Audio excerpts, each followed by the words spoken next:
이 경제 성장 5년 계획에서 가장 중요한 건 지금 중국도 미국처럼 AI입니다.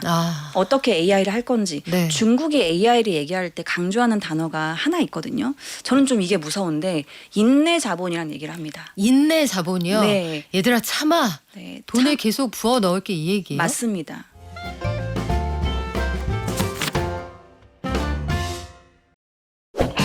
아 뜨거!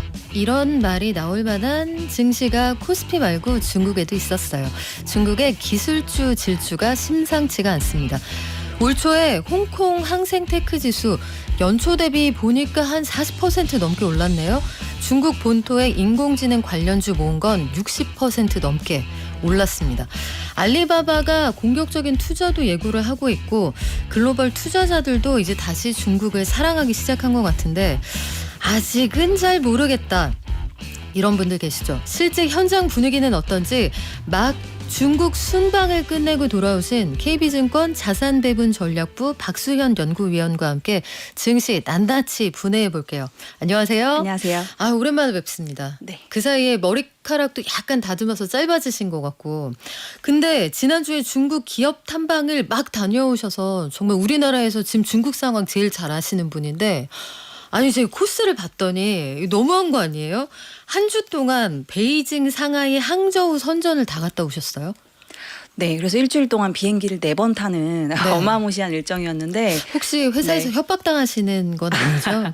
아닙니다. 사랑받으시는 거죠? 네. 제가 중국을 너무 가고 싶었는데 사실은 중국을 주로 저 혼자 가다가 네. 이번에는 워낙 기관 투자자분들도 관심이 많으셔가지고 네. 8분 정도 기관 투자자, 이제 펀드 매니저분들도 모시고 같이 다녀와서요. 좀 더 풍부하게 네. Q&A나 이런 것들 진행할 수 있었던 것 같아요. 와 그러면은 진짜 찐 전문가 그룹이 한 번에 다녀오셨다는 건데 상하이 항저우 선전은 그렇다 치고 베이징 갔다가 이 코스는 와 이거 심하다 싶은데 그러면 어떤 기업들을 갔다 오셨는지 진짜 궁금한데요. 아무래도 중국의 중요한 화두는 올해 이 테크 기업들을 빼놓고 말씀드릴 수가 없을 것 같아요. 그래서 테크에서 저희가 가장 중요하게 보는 게 이게 어찌 보면은 테크에서의 공기 같은 건 반도체잖아요. 그래서 반도체 기업들 원래 잘 안 만나주는데요. 네. 이번에 정말 유명한 팹리스 기업, 그래서 베리실리콘이라고 해서 이 반도체 IP를 만드는 기업이 있거든요. 요 기업, 그 다음에 뭐 SMIC 화홍반도체, 중국의 유명한 파운드리, 그렇죠. 그리고 주로 자율주행차 하는 뭐 허사이라고 하는 라이다 기업, 그리고 BYD, 뭐 자율주행의 중요한 기업들, 호라이즌이라고 여기도 자율주행차에 들어가는 AI 칩을 만들거든요. 이런 기업들, 유비테크라고 하는 휴머노이드 기업들, 그러니까 중요한 AI 밸류체인 기업들 다 만나고 왔다고 보시면 됩니다. 와 근데 진짜 말씀하신 것처럼 기업 탐방 신청해도 잘 안 만나주고 그런데 이번에는 자랑하고 싶었을까요? 그쪽에서 인바이트를 하신 거예요? 어떻게 과정이 어떻게 됩니까? 원래는 사실 상장사들은 다 IR이 있기 때문에 이렇게 투자자랑 소통하는 채널을 늘 상시적으로 열고 있고요. 그래서 국내든 중국 기준으로 국내든 해외든 요청을 하면 주로 만나주는 편인데 사실은 정확히 말씀드리면 코로나 공동부유 이후에 우리나라 기관들이 중국에 관심이 별로 없었습니다. 그래서 요청이 많지 않아서 주로 저 혼자 가던가 뭐 이렇게 있었는데 아무래도 저는 투자자가 아니다 보니까 아까 말씀드린 그런 굴지의 기업들은 큰 기관이 아니면 잘 안 만나줍니다. 그렇죠. 근데 이번에는 주요 큰 기관들을 모시고 가다 보니까 그런 것들이 조금 더 IR들을 움직이는 동인이 됐던 것 같고 중국이 이제 FDI를 포함해서 외국인 자금이 주식시장에서도 좀 많이 빠졌었거든요. 그러다 보니 중앙정부의 중요한 지침 중에 하나가 외국인 자금을 받아라, 유치해라. 이런 것들이 있었다 보니까 외국인들이 온다라고 하는 거에서 조금 더 수용적으로 태도가 좀 바뀐 것 같습니다. 바뀌었네. 어서 오십시오 이렇게 바뀌었다는 건데 허사이 같은 회사도 벤츠에 라이다 납품하는 회사잖아요. 맞습니다. 요런 데들 다 포함해서 직접 가보시니까 미중 간의 반도체 격차가 어느 정도인지 실제로 어떻게 체감이 되십니까? 이게 일종의 창구 지도가 있었는지 알 수는 없는데요. 굉장히 오히려 AI 사이클에 대해서 톤다운해서 얘기를 하더라고요. 그래요? 네. 뭐 실제로 SMIC나 아까 말씀드린 베리실리콘이나 전반적인 중국 반도체 기업들이 연초 이후에 거의 100% 이상, 뭐 호라이즌 로보틱스는 170% 이렇게 올랐기 때문에 이들은 오히려 AI 사이클이 실질적으로 기대하는 것보다 수주 물량이 얼마 나오는지를 확인하는 게 더 필요하다. SMIC나 이 화학반도체 같은 기업들은 다 정부 지분이 들어가 있기 그렇죠. 때문에 조금 더 기술적인 영역에서는 최대한 말을 아끼는 분위기였고요. 그래서 이게 참 사람 심리가 그렇더라고요. 뭔가 이 기술적인 걸 숨기고 네. 말을 안 해줄수록 합리적인 의심으로 뭔가 기술적인 도약이 있나 보다. 뭐 있나 이런 생각 네. 들잖아요. 그래서 기술적인 부분들은 얼만큼 미세 공정으로 가고 있는지, 특히나 화학 반도체는 원래는 레거시만 하는데요. 이거를 5나노 이상을 할 수 있는 공정을 자회사 딸에 숨겨놨다는 루머가 엄청 돌았거든요. 그거를 집중적으로 물어봤는데 절대 대답을 해주지 않더라고요. 숨기기에는 사이즈가 너무 빅 사이즈일 것 같은데. 그렇군요. 네네. 근데 진짜 저도 같은 생각 드는 게 원래 뭐가 없을 때 빈수레가 요란하고 이렇게 자랑하고 싶어 하잖아요. 근데 뭔가 단단하게 들어있으면 그거 뭐 그냥 나중에 두고 보세요. 이런 식이었단 말씀인데 중국 경기 둔화에 대해서 사실은 우리가 많이 전해드렸어요. 그러니까 안 가봤으니까 지금 피부에 와닿는 경기를 잘 모르겠거든요. 근데 사실은 우리 위원님이 찐 전문가잖아요. 거기서 학교도 오랫동안 다니셨고 예전하고 비교해서 현재 경기가 진짜 어떻습니까? 이게 정말 코로나 이후에 매년 상황들이 정말 빠르게 바뀌는 것 같아요. 제가 23년, 24년, 25년 이렇게 매년 가서 느낀 거는 네.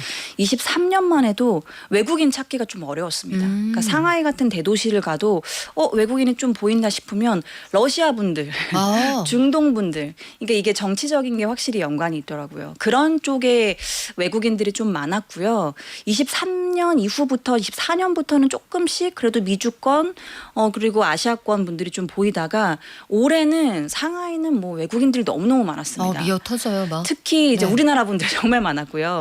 무비자 시행하다 그쵸. 보니까 정말 많고 그다음에 미주권, 뭐 캐나다 뭐 이런 분들도 정말 많이 보이고요. 특히나 중국 현지인들도 제가 23년 뭐 그때만 해도 가보면 푸드코트 이런 서비스 시설에는 사람이 많았는데 자동차나 이런 재화 같은 의류를 사는 스팟에서는 네. 사람이 별로 안 보였거든요. 이번에서는 이런 재화 소비 판매하는 품목들에도 사람이 정말 많았고 좀 눈에 띄었던 건 네. 중국의 뭐 주얼리 사랑이 최근에 금 때문에 굉장히 뭐 높아졌다라고 제가 듣긴 했는데요. 주얼리 중에서 중국에 굉장히 유명한 기업이 있습니다. 라우프 골드라고 해서 여기는 오픈런을 하더라고요. 금 사려고요? 금 사고 또 이 디자인이 중국 사람들 마음을 쏙 잡은 게 이게 불교에 관한 컨텐츠들이 많이 담겨 있습니다. 불상이 들어가 있고. 만자나 부처님이나. 네. 그런데 이게 가격이 사실 저렴하지 않거든요. 그렇죠. 목걸이 하나가 여기는 다 24K만 판매하기 때문에 순금만 거래하시는구나. 취급합니다. 네. 대부분 한 500만 원 넘어갑니다. 우와. 네, 그런데 줄을 서고 연령대를 보면 다 젊은 층이더라고요. 그러니까 이런 걸 봤을 때 물론 금을 사서 재테크하고 네. 내가 착용도 할 수 있고 두 가지 수요를 만족시키는 니치 마켓을 잘 공략한 것도 있지만 소비 심리가 확실히 조금씩 개선되고 있다라는 게 좀 느껴졌습니다. 중국이 지금 평범한 우리가 이야기하는 그냥 이름을 들으면 알만한 회사에 다니는 젊은이들이 월급이 어느 정도 돼요? 이거는 사실 뭐 케바케겠습니다만. 산업마다 좀 다르지만 네. 뭐 제가 있는 금융권의 경우에는 사실은 우리나라보다 높습니다. 그래요? 네. 어느덧 거기까지 가 있군요. 높은데 공동부유 이후에 네. 연봉을 깎아 낮추도록 정부가 지침을 내렸죠. 그래서 소비 심리가 안 좋아졌던 건데 지금도 사실 분위기가 여전히 올리기에는 부담스럽지만 더 낮추지는 마라. 이 정도 분위기가 좀 형성되고 있는 것 같아요. 그래서 우리가 잘 알고 있는 반내권이라고 하잖아요. 중국에서는 이제 출혈 경쟁 과잉하는 거에 대해서 조금씩 이젠 줄여라라고 이야기를 하고 있기 때문에 점차 전반적인 산업에서 이렇게 임금 낮추고 가격 낮추고 이런 것들은 조금씩 더 정상화하는 방향으로 갈 가능성이 높아 보입니다. 구매력이 만만치가 않군요. 제가 2019년에 코로나 직전에 상하이에서 이 물가가 너무 높아서 놀랐던 기억이 있는데 최근에 돈나무 언니, 우리 캐시우드 언니가 오랜만에 아크인베스트를 통해서 알리바바 주식 우리가 여기 굉장히 많이 투자하겠다 이런 계획을 내놨잖아요. 근데 알리바바 본사도 다녀오셨죠, 이번에. 맞습니다. 본사 가는 게 제가 오랜만이어서요. 거의 10년 만에 가서 굉장히 기대를 하고 갔는데 네. 실제로 사이즈는 정말 많이 커졌습니다. 아. 제가 갔을 때보다 면적이 거의 2배 이상 커져가지고 여의도의 1.4배 정도 면적이라 보시면 돼요. 알리바바 혼자 1인분, 기업 네. 1인분이요. 거의 작은 신도시 정도의 사이즈라고 보시면 되고 네. 여기 안에 이제 A, B, C동으로 나눠져 있는데 각각 이제 물류센터라든지 뭐 R&D 센터, 그다음에 캠퍼스도 있거든요. 그래서 여기서 스타트업 육성이나 이런 것들도 진행을 하는데 뭐 이 안에는 뭐 알리바바 직원들이 위한 모든 게 있습니다. 레스토랑, 뭐 헬스장, 그다음에 이런 바도 있는데 최근에 이 바에 마윤이 등장을 해가지고 아, 진짜요? 웨이보에 난리가 났었습니다. 회사에 바가 있는 거예요. 엄청 큰 바입니다. 오. 우리가 생각하는 그냥 일반 작은 회사에서 소규모가 아니고요. 낮술 가능? 낮술은 모르겠지만 네. 저녁에는 그래서 회포를 풀고 그런 그러니까. 장소로 활용이 되는데 마윤이 이제 경영 앞단에 나서서 여러 가지 계획들 좀 하지 않을까 이러한 추정들이 알리바바 주가를 또 끌어올리는 요인 중에 하나가 되고 있습니다. 마윈이 슈퍼스타는 슈퍼스타 같은데 이 양반이 돌아오시고 나서 나는 인공지능에 진심이다. 74조 원 투자하겠다. 막 이런 계획 내놨잖아요. 현장에서 진짜 그런 비전을 제시하고 좀 자신감이 있고 그렇던가요? 일단은 제가 굉장히 놀라웠던 건 IR이 애널리스트는 미팅에 참석하지 못하게 하더라고요. 네? 그러니까 이게 일종의 자신감이다라고 저는 느낀 건 애널이 IR을 안 가면 소는 누가 키우죠? 그래서 네. 루머가 너무 많이 퍼지고 주가가 단기간에 급등하니까 IR의 가장 중요한 목표 중에 하나는 주가가 급등 급락하지 않게 네, 추세적인 방향성을 또 우상향을 원하는 거겠죠. 근데 최근에 너무 급등했다 보니까 애널리스트가 아니고 펀드 매니저만 들어와라라고 하더라고요. 아, 분석하는 사람 오지 말고 진짜 네. 돈 굴리는 사람만 와라. 네. 그래서 제가 나중에 추후에 미팅 노트를 받았는데 정말 아까 말씀드린 반도체 기업들보다도 더 보수적으로 얘기를 해줬더라고요. 말씀 주셨던 3,800억 유안 정도의 네. 사이즈를 알리바바가 관련된 케이펙스 투자를 AI에서 하겠다라고 했는데 최근에 진행한 이제 컨퍼런스에서 알리바바 CEO가 그 이상을 하겠다라고 이야기했거든요. 와. 근데 그거를 IR은 우리 공식 입장이 아니기 때문에 해줄 코멘트가 없다라고 딱 선을 그어서 얘기하더라고요. 그러니까 이것도 사실상 안에서 준비하는 것들이 굉장히 많은 것 같다라는 이미지를 저는 좀 가지게 됐었고 네. 특히나 이 컨퍼런스에서 이건 매년 하는 거거든요. 그래서 기술적인 어떤 도약이 있었는지를 엔지니어단에서 공개를 하는 건데 AI 칩을 알리바바가 공개하겠다라고 하고 나서 요 컨퍼런스에서 AI 렉 있죠. 네. 이 데이터 센터를 구축하기 위한 렉까지 공개를 했어요. 야, 이거는 진짜 엔비디아에 상응하는 자신감이네요. 네, 기술을 가져가겠다라는 큰 포부를 공개한 거거든요. 그래서 이거는 실질적으로 어떻게 개발을 하고 있는지는 우리가 봐야겠지만 뭐 엔비디아랑도 협업을 하겠다고 하니까요. 그래서 앞으로는 알리바바가 단순히 이제 커머스 기업이 아니고 앞으로는 AI 영역에서 뭐 클라우드가 됐든지 아니면 AI 칩 전반적인 데이터 센터 구축까지 원스톱으로 제공할 수 있는 중요한 기업이 될 수 있겠다. 와. 네, 이러한 실체를 앞으로는 점점 더 목격할 수 있을 것 같습니다. 해보는 소리 아닌 것 같은데 그럼 원래는 제가 여기에 이어서 그 질문 드리려고 했거든요.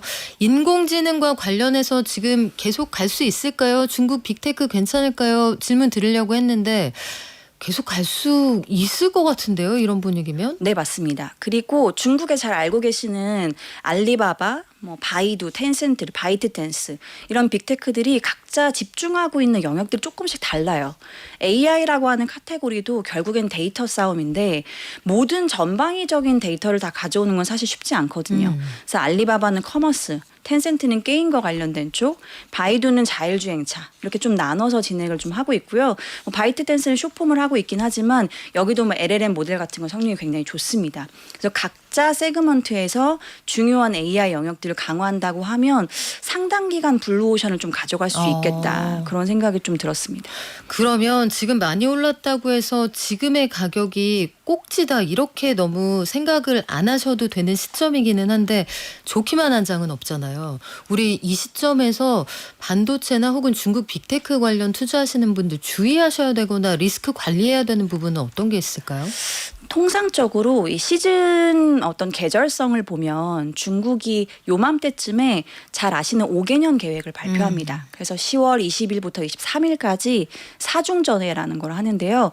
요때 앞으로 이제 15차 5개년에 대한 계획의 초안을 얘기해 주고요. 확정하는 내년 3월 양회에서 결정이 됩니다. 그래서 계절적으로 기대감에 사실은 3월 전까지 굉장히 강하게 가는 성향들이 좀 있기 때문에 그 전까지는 사실 큰 이슈가 없다라고 하면 저는 테크주들의 우상향 곡선은 유지할 가능성이 높을 것 같은데요. 3월 이후에는 이 뉴스에 팔아라라고 하잖아요. 실질적인 확정안이 나오고 나서는 만약에 굉장히 공격적인 실질적인 투자 계획이 나오지 않으면 조금 실망할 가능성은 있어 보이긴 합니다. 그리고 지금 중국의 가장 리스크 중에 하나가 이제 디플레이션이죠. 얼만큼 실질적으로 이제는 경기가 지금의 테크 투자랑 같이 맞물리면서 움직이는가 이거를 좀 보실 필요가 있을 것 같고 정말 다행히도 최근에 중국의 생산자 물가 PPI가 마이너스 폭을 조금씩 메우고 있습니다. 마이너스 3%대에서 마이너스 2%대로 좀 개선이 됐기 때문에 이런 것들은 앞으로의 기대감을 오히려 조금 더 상향할 수 있는 중요한 부분이 될 것 같아요. 아, 그렇구나. 근데 지금 중국의 얘기를 들을 때마다 참 놀라운 게 중국의 GPU 기업인 무어스레드라는 회사가 있잖아요. 이게 보니까 엔비디아 출신들이 엄청 많이 가서 일하고 있고 이 CEO도 엔비디아에서 일했던 사람인데 IPO 88일 만에 상장 등록 마치고 이제 상하이 쿼청반 그러니까 나스닥에 해당하는 곳에 상장될 예정이라고 하는데 캠브리콘 주가 올라간 거 보면 굉장히 놀랍잖아요. 이쪽도 캠브리콘처럼 갈 수 있을까요? 일단 중장기 방향성은 맞다고 보는데요. 외국인들이 들어가시기에 조금 위험해 보이는 게 그래요? 너무 단기간에 급등하긴 했습니다. 아. 그러니까 이 중국의 GPU 기업들의 기술력이 실질적으로 얼마인지 사실 우리는 명확하게 확인하지는 못했어요. 캠브리콘도 그렇고 상장 앞두고 있는 무어스레도 그렇고 중국의 GPU 3대장을 주로 얘기하는데 또 상장을 준비 중인 비런테크라는 기업이 있습니다. 여기는 홍콩에 상장할 예정이에요. 근데 지금 시장에서의 추정에 의하면 비런테크의 기술이 가장 앞장서 있다라고 추정이 되는데 이거는 실질적으로 알 수는 없습니다. 그래서 저는 원래는 GPU는 중국에 상장되어 있는 게 캠브리콘밖에 없었기 때문에 이것만 살 수 있어서 오히려 무어스레드가 됐던지 비런테크에 됐던지 이런 기대감이 있을 때 캠브리콘이 더 급등했다고 하면 이제는 선택지가 3개가 있잖아요. 그러네요. 수급이 조금 분산될 수 있고 저는 중국의 이런 GPU 기업들이 나올수록 수혜를 볼 수 있는 굉장히 명확한 기업이 있다고 봅니다. 어디죠? SMIC 같은. 아. 사실 같은이라고 했지만 하나밖에 없습니다. 그러네요. 파운드리 해줘야 되니까. 네, 파운드리는 하나밖에 없고요. 미세 공정을 할 수 있는 거는 유일하게 SMIC밖에는 없기 때문에 저는 특출난 이런 GPU 기업들이 나오고 실질적으로 이걸 도입할 수 있는 데이터 센터가 앞으로 확장되는 그림이 강화될수록 오히려 파운드리가 더 좋은 그림들을 갈 가능성이 높고 더 안전한 선택지라고 봅니다. 그러니까요. 이런 거 볼 때마다 이 미국이 규제를 강화하는 게 이게 목적성에 맞는 건가 그런 생각 드는 게 캠브리콘도 원래는 TSMC 물량 주다가 TSMC 놀지 마 하니까 중국 안에서 파운드를 키우게 되는 거잖아요. 그런 생각이 드는데 그러면 미중 간의 관세 합의 전망이 아직까지는 잘 모르겠어요. 되는 건지 마는 건지 이런 생각이 드는데 이 와중에 미국이 중국에서 넘어오는 소비재들 정말 깨알같이는 욕조 이런 것까지 관세 굉장히 높게 붙인다고 하는데 이거 앞으로 관세 협상에 따라서 중국 증시가 휘청하거나 크게 조정받을 가능성은 없을까요? 그 가능성도 있습니다. 그래서 이번에 에이펙을 좀 예의주시할 필요는 있는데요. 사실 정상이 만나기로 했기 때문에 사전 조율이 굉장히 촘촘하게 진행됐을 가능성이 높고요. 중국에서 하는 이러한 제스처들을 보면 일단은 미국이 원하는 게 뭔지를 중국이 명확히 알고 있죠. 히토리 원합니다. 그럼 히토리 주겠다라고 이야기를 하고 있고 그다음에 미국이 계속 트럼프가 공격했던 건 WTO에서 왜 개발도상국이 특혜지위를 누리고 있는가 이걸 지적하니까 그럼 우리 안 받을게 이렇게 이야기를 하고 있다라는 거죠. 그래서 이런 걸로 봤을 때는 중국도 여기서는 더 강대강으로 가지 않고 원하는 걸 최대한 주고 추가 90일 유예를 계속해서 가져가는 방향성. 이게 대단한 중국 입장에서는 레드라인을 넘는 게 아니라고 한다면 이런 식의 구도를 좀 가져가 가져가려고 하는 것 같고요.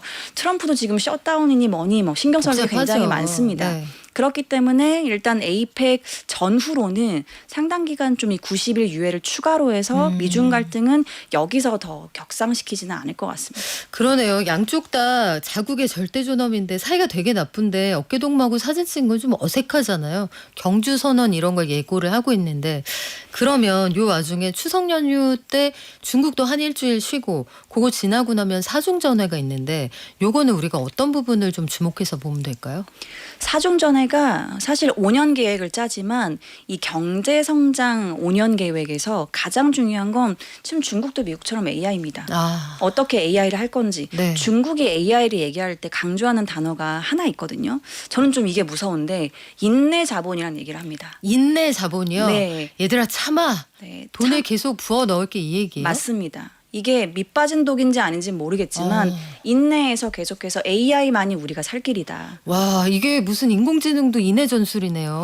그래서 중국이 네. 과거에 성장했던 산업들의 궤적을 보시면 자율주행차가 됐든지 전기차 그리고 뭐 태양광 같은 이런 재생에너지 그리고 배터리 이런 쪽들은 정말 어마무시한 자금들이 들어가서 우후죽순으로 많은 기업들이 생기기도 했죠. 그렇지만 우리가 알고 있는 글로벌 탑티어 기업들이 나오기도 했습니다. CATL, BYD 뭐 이런 기업들이 네. 이러한 전략에 의해서 나온 거고 그래서 씨앗을 뿌리는 마음으로 AI 관련돼서는 인내해서 자본을 투입하겠다. 경제가 아무리 어려워도 이거는 하겠다라는 겁니다. 네. 그래서 이제는 AI계에 뭐 BYD가 됐든 CATL이 됐든 이러한 기업들이 나올 가능성이 높고 이 전략을 정말 좀 중국 입장에서는 똑똑하게 취하고 있는 게 뭐냐면 AI 플러스 액션 플랜이라는 걸 최근에 내놨거든요. 네. 이 내용을 보면 명확하게 본인들의 상황을 잘 메타인지를 하고 있습니다. 우리는 GPU는 있지만 아직은 엔비디아처럼 하이 스펙의 GPU는 없어. 그러니까 이 로우 스펙 가지고 할 수 있는 건 뭐지? 최대한 상용화하자. 아. 네, 그래서 많은 품목에 네. AI를 접목하는 데 관심이 있고요. 저는 내년에 중국 관련돼서 굉장히 주목하는 건 AI 글라스입니다. 글라스. 그래서, 네, AIoT가 중국의 지금 중요한 와. 큰 전략이라고 보고 있고요. 네. 이게 기업 입장에서 우리가 투자하기 굉장히 좋은 게 뭐냐면요. 상용화하면 수익화랑 연결되거든요. 야, 그러면 본격적으로 수급 내년부터 하게 될 것 같은데 이거 만만치가 않겠네요. 지금까지 KB증권 자산배분전략부 박수현 연구위원과 함께했습니다. 고맙습니다. 감사합니다.